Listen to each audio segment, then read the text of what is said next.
El cuchillo se hundió en mi carne como una traición que había esperado toda la vida. «Eres un parásito, Alberto». «Un niñato que se acuesta con viejos por dinero», gritó mi madre, su voz rompiendo el silencio de la cocina de nuestra casa en Teruel, mientras el aroma del guiso de cordero se mezclaba con el hedor de su rabia. Y en ese instante, con la sangre goteando de mi mano herida, supe que el amor que había donado, mi riñón, mi alma, valdría más que cualquier herencia, o me destruiría por completo. Me llamo Alberto, y todo empezó en el calor sofocante de un verano turolense, cuando Teruel era un horno de piedra donde los amantes se escondían en las sombras de las torres mudéjares.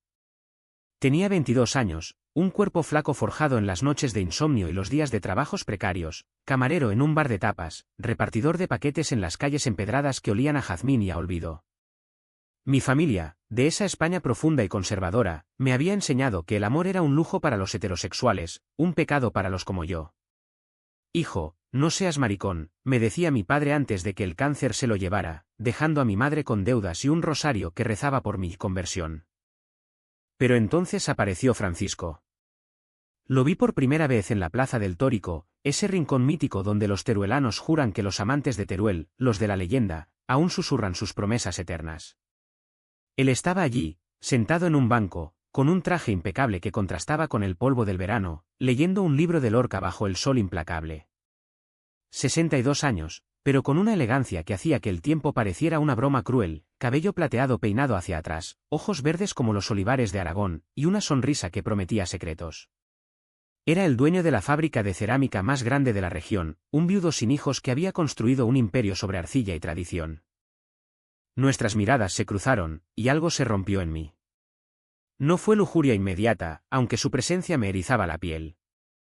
Fue como si Teruel, con sus murallas medievales, me susurrara: «Este es el hombre que te salvará, o te condenará». Me acerqué con una excusa tonta: «¿Le molesta si me siento?». «El sol quema como el infierno». Él levantó la vista, y su risa fue un bálsamo: «Siéntate, muchacho. En esta ciudad, el sol es el único que no perdona». Hablamos durante horas. Me contó de su juventud en Madrid, de las noches de flamenco en Sacromonte, de cómo había regresado a Teruel para cuidar a su madre enferma y había encontrado consuelo en el silencio de las sierras. Yo, en cambio, le hablé de mi vida miserable, la muerte de mi padre, la homofobia de mi madre que me echaba de casa cada vez que me pillaba con un chico, los trabajos que no duraban porque un maricón no inspira confianza. Él escuchaba con esa intensidad española, gesticulando con las manos como si pintara el aire. Al atardecer, me invitó a cenar en su casa, una villa modernista en las afueras, rodeada de viñedos que producían el mejor garnacha de la zona. Esa noche, bajo las luces tenues de su comedor, con el aroma del cochinillo asado flotando en el aire, nos besamos por primera vez. Sus labios eran suaves, sabían a vino y a melancolía. «Eres hermoso, Alberto», murmuró, y yo creí que era el comienzo de un cuento de hadas. Pero Teruel no es Granada, aquí, el amor se teje con espinas. Pronto, los rumores empezaron: el viejo Francisco se ha encaprichado con un gigoló. En el bar, mis compañeros me pinchaban: «¿Cuánto te paga por hora, Sugar Baby?». Yo reía, pero por dentro sangraba. No era por dinero, era por él. Francisco me regalaba libros, me llevaba a conciertos de zarzuela en el teatro, me enseñaba a cocinar paella valenciana con un secreto de azafrán que había aprendido de su abuela. Me sentía vivo, por primera vez. Sin embargo, el primer conflicto llegó como un rayo en la tormenta de agosto. Francisco empezó a fallar: fatiga, dolores en el costado, visitas secretas al hospital de Zaragoza.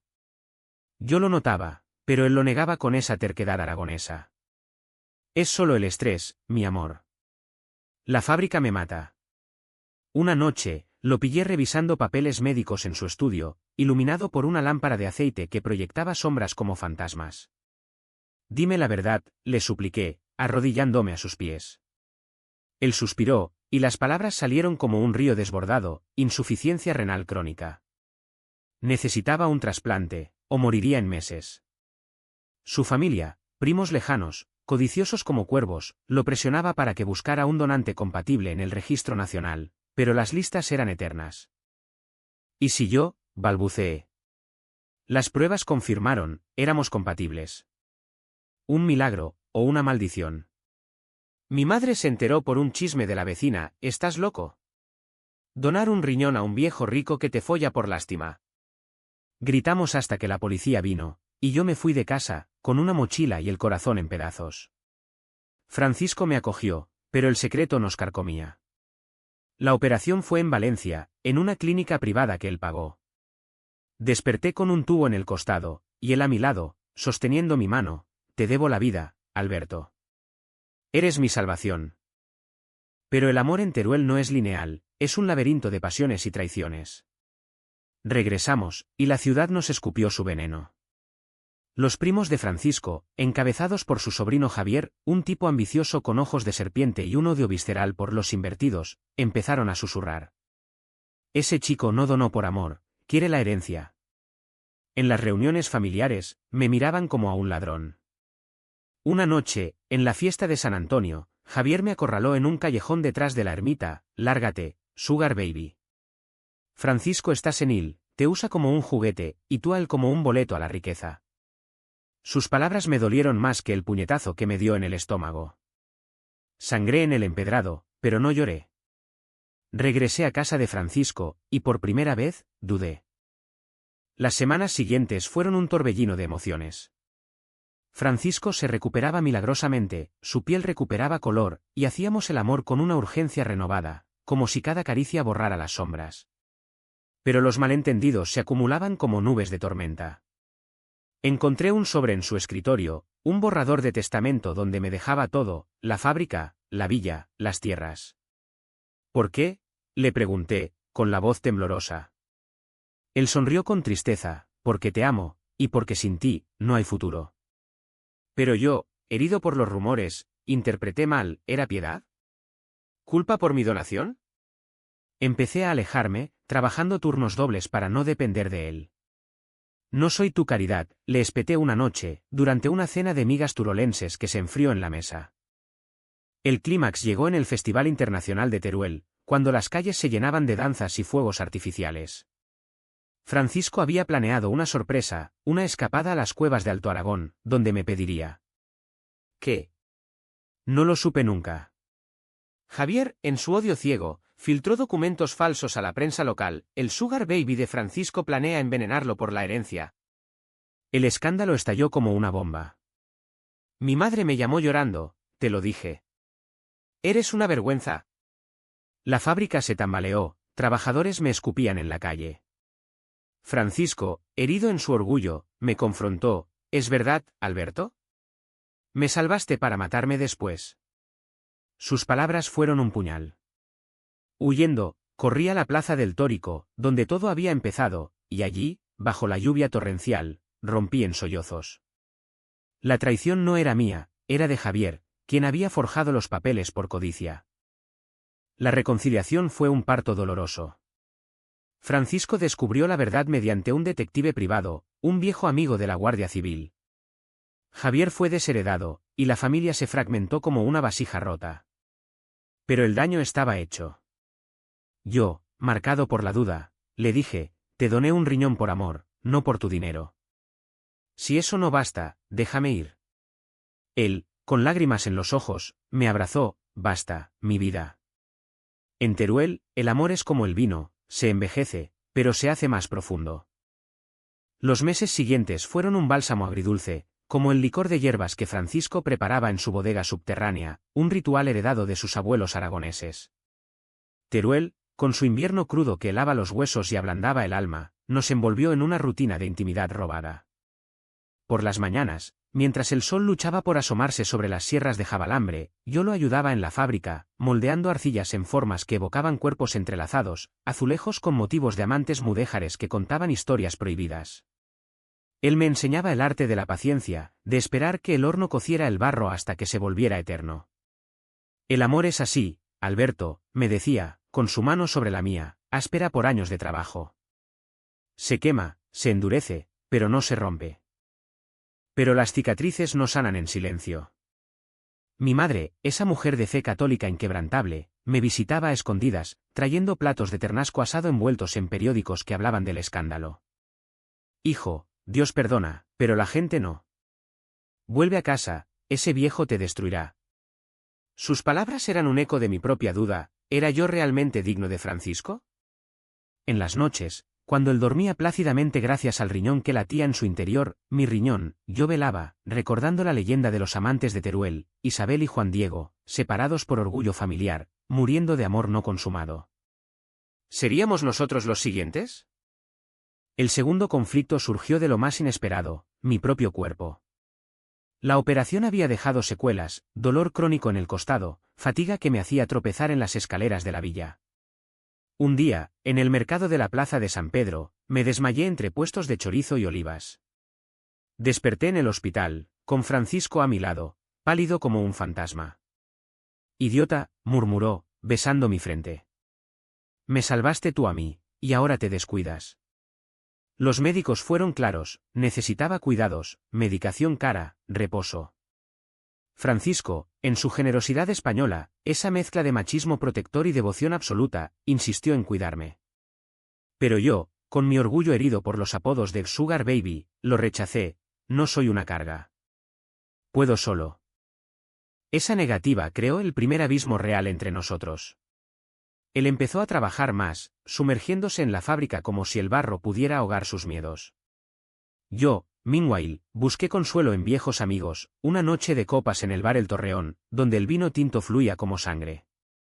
Allí estaba Mateo, un excompañero de la universidad en Zaragoza, un chico de ojos oscuros y risa fácil que siempre había coqueteado conmigo. Alberto, luces destrozado. «Déjame ayudarte», dijo, su mano en mi rodilla bajo la mesa. Bebimos hasta el amanecer, y en un arrebato de debilidad, o de rabia contra mi propia vulnerabilidad, lo besé. No pasó de eso, pero el remordimiento me devoró como ácido. Al día siguiente, confesé todo a Francisco. Lo hice en el jardín de la villa, entre rosales que trepaban por las paredes como venas expuestas. Te traicioné, no con el cuerpo, pero con el pensamiento. Soy un monstruo. Él no gritó, en cambio, se sentó en el banco de piedra, fumando un puro con lentitud deliberada, el humo curling como recuerdos. En España, el amor no es posesión, Alberto. Es elección diaria. Pero duele, ¿verdad? Duele como el primer trago de absenta.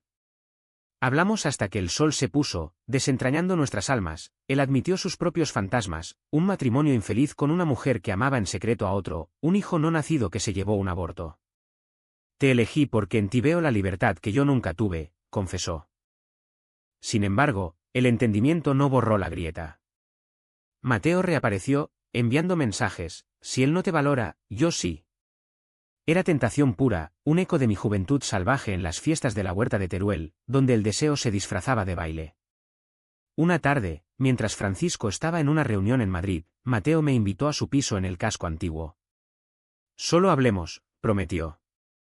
Pero las palabras se volvieron caricias, y yo, en mi fragilidad postoperatoria, cedí.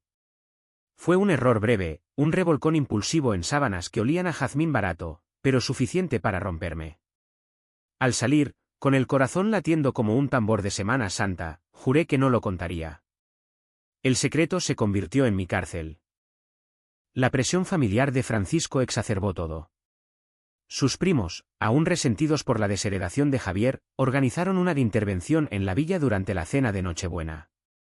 Llegaron con bandejas de dulces navideños y sonrisas falsas, pero sus ojos destilaban veneno. Francisco, tío, este chico te está matando. Mira cómo te ha cambiado, delgado, obsesionado. Mi madre, invitada por ellos, traidora, asintió, hijo, es hora de madurar. El amor verdadero es con una mujer, formar familia. La mesa se convirtió en un campo de batalla verbal, acusaciones de manipulación, de que yo era un buscador de oro, que había donado el riñón por codicia. Francisco los echó, bramando como un toro en la plaza de toros, fuera de mi casa. Alberto es mi familia, mi todo. Pero el daño estaba hecho. Esa noche, solo en la cama, Francisco sollozó en mis brazos, me avergüenzo de ellos. Me avergüenzo de haber dudado de ti alguna vez. Yo, cargando el peso de mi traición oculta con Mateo, me sentí como Judas en la última cena. El invierno avanzaba, y con él, una enfermedad sutil. Francisco empezó a rechazar la comida, a quejarse de náuseas. Los médicos lo atribuyeron al estrés, pero yo sabía la verdad, o temía saberla. Mi riñón, mi regalo, ¿estaba fallando por mi descuido? La culpa me carcomía, y en un arrebato, decidí confesar. Pero el destino intervino, una llamada de Mateo, grabada por un primo chismoso, llegó a oídos de Francisco. El enfrentamiento fue en la nieve de enero, en las afueras de Teruel, donde los campos se extendían como mantos blancos de pureza falsa. Él me esperó junto al río Guadalaviar, con el viento aullando como lobos en la sierra. Dime que no es verdad, suplicó, mostrando el teléfono. Mi silencio fue confesión. Maldito seas, Alberto. Te di todo, ¿y tú? Su puño voló, no para golpear, sino para apartarme, como si mi toque quemara. Corrí, resbalando en el hielo, hasta la estación de tren. Me voy a Barcelona, le grité por mensaje. Allí podré empezar de cero, sin ser tu sugar baby. El tren partió bajo la luna llena, y Teruel se desvaneció como un sueño roto. Pero en mi compartimento, con el traqueteo de las vías como latido de conciencia, recordé sus palabras: el amor es elección diaria. ¿Lo había elegido yo, o lo había traicionado por miedo? Barcelona me recibió con su caos bullicioso, un antídoto al silencio opresivo de Teruel. Alquilé un cuchitril en el barrio gótico, entre grafitis anarquistas y el olor a paella de mariscos de los bares clandestinos. Trabajé de barman en un local gay del Raval, sirviendo gin tonics a chicos que bailaban al ritmo de Rosalía, pero ninguno era Francisco. Sus mensajes llegaban como fantasmas: vuelve. ¿Te necesito?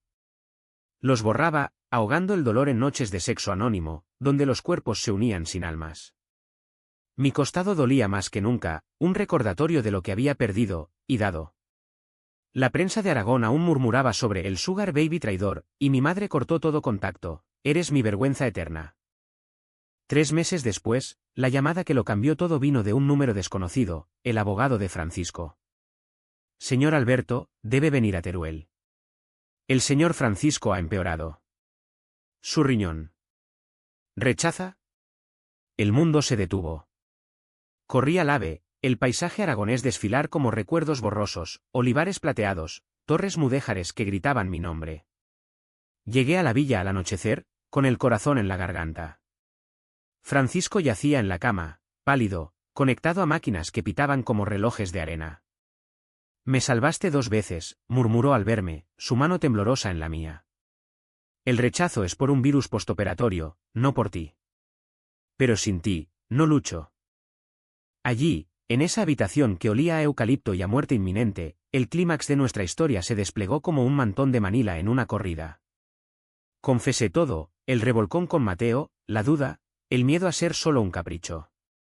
Él escuchó, y en lugar de ira, surgió compasión: yo también te traicioné, Alberto. Antes de ti, tenía amantes en Zaragoza, para llenar el vacío. Pero contigo, elegí la verdad. Lloramos juntos, y en ese llanto catártico, tan español, tan visceral, renacimos. Llamamos a Mateo, él confesó haber filtrado el audio por celos, y juró enmendarlo. Mi madre llegó, arrastrada por la culpa, y por primera vez, me abrazó: perdóname, hijo. El amor no tiene etiquetas. Francisco se recuperó milagrosamente, o eso dijimos los médicos, pero yo sé que fue mi presencia.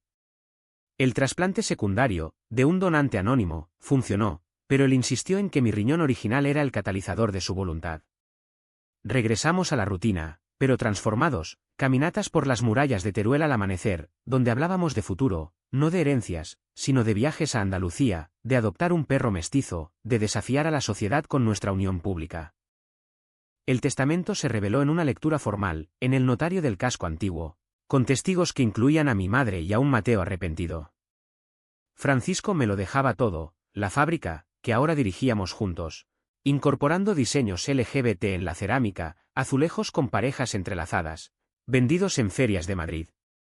No es por gratitud, dijo él, sellando el documento con un beso. Es porque eres mi legado. Los primos protestaron, pero la ley española fue clara: la voluntad del testador prevalece, y la nuestra era inquebrantable. Hoy, 2 años después, Teruel nos ha perdonado, o hemos aprendido a ignorar sus juicios. Vivimos en la villa, con un jardín donde plantamos olivos en forma de corazón. Por las noches, bailamos sevillanas en la sala, riendo de nuestras torpezas. El amor, en esta tierra de amantes eternos, no es sugar baby ni herencia, es donación recíproca. Traición superada, elección diaria. Y si el destino nos separa, como a Isabel y Juan Diego, al menos moriremos sabiendo que fuimos libres. En la plaza del Tórico, bajo el mismo banco donde todo empezó, grabamos una placa, por Francisco y Alberto, el amor que donó un riñón y heredó un alma. Y así, en el corazón de Aragón, nuestra historia se convierte en leyenda, no de muerte, sino de redención.